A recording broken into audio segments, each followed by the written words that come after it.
আজকে আপনাদেরকে দেখাবো অনলাইন জন্ম নিবন্ধন কিভাবে বের করা যায়, অর্থাৎ আপনাদের জন্ম নিবন্ধনের অনলাইন কপিটা কিভাবে বের করতে পারবেন।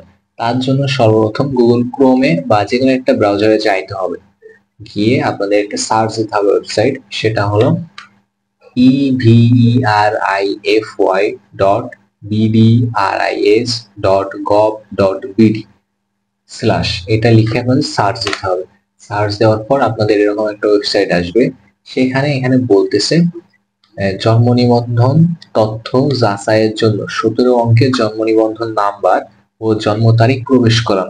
অর্থাৎ আপনাদের নিচে এখানে আপনাদের জন্ম নিবন্ধন যেটা আপনারা চেয়ারম্যানের কাছ থেকে বা মেয়রের কাছ থেকে যেটা আপনি নিয়েছেন সেটা নাম্বারটা এখানে বসাতে হবে। তারপর আপনাদের জন্ম তারিখ বসাতে হবে। এখানে সাপোজ ধরেন প্রথমে দিতে হবে আপনাদের বছর, তারপরে দিতে হবে মাস, তারপরে দিতে হবে তারিখ। এটা আপনাদেরকে দিতে হবে জন্ম তারিখ লেখার ক্ষেত্রে। এবং তার পরবর্তীতে এখানে একটা ক্যালকুলেশন দিবে 19 + 8 = কত হয় সেটা এখানে বসায় সার্চ দিলে আপনাদের অনলাইন জন্ম নিবন্ধন চলে আসবে। আবার আপনারা এই একই ওয়েবসাইটের মাধ্যমে মৃত্যু সনদও বের করতে পারবেন। ডান পাশে যে click here to verify date record দেখতেছেন, এটা যদি ক্লিক দেন তাহলে আপনাদের মৃত্যু সনদপত্র বের করতে পারবেন। আমি যেহেতু এখন অনলাইন জন্ম নিবন্ধনটা দেখাচ্ছি, শুধুমাত্র এটাই আমি এখন বের করে দেখাবো।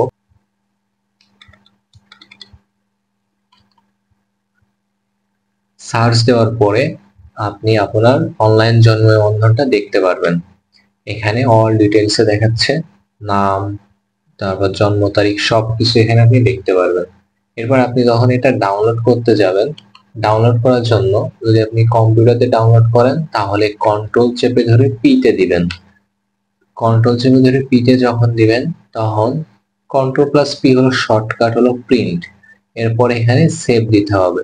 আর ডেস্টিনেশনে আপনার যেটাই থাকুক সেখান থেকে আপনাদের এখানে সেভ এস পিডিএফ দিতে হবে। এবং তার পরবর্তীতে পেজেস, এখানে যখন অতিরিক্ত আরো পেজ আসছে সেখান থেকে অলও দিতে পারেন অথবা কাস্টম দিয়ে পেজ নির্বাচন করে নিতে পারেন। এবং তারপরে লেআউট দিবেন পোর্ট্রেট, অর্থাৎ সোজাসুজি থাকবে। আর ল্যান্ডস্কেপ মানে হচ্ছে আপনার আড়াআড়ি ভাবে থাকা। এরপর এখানে সেভ দিতে হবে। সেভ দিয়ে আপনি যেখানে নিতে চান সেটা ডাউনলোড করতে হবে, মানে লোকেশনটা নির্বাচন করতে হবে। তারপরে সেভ বাটনে ক্লিক দিতে হবে। সেভ বাটনে ক্লিক দিলে আপনার অনলাইন জন্ম নিবন্ধনটা ডাউনলোড হয়ে যাবে। আশা করি আপনারা সবাই বুঝতে পারছেন।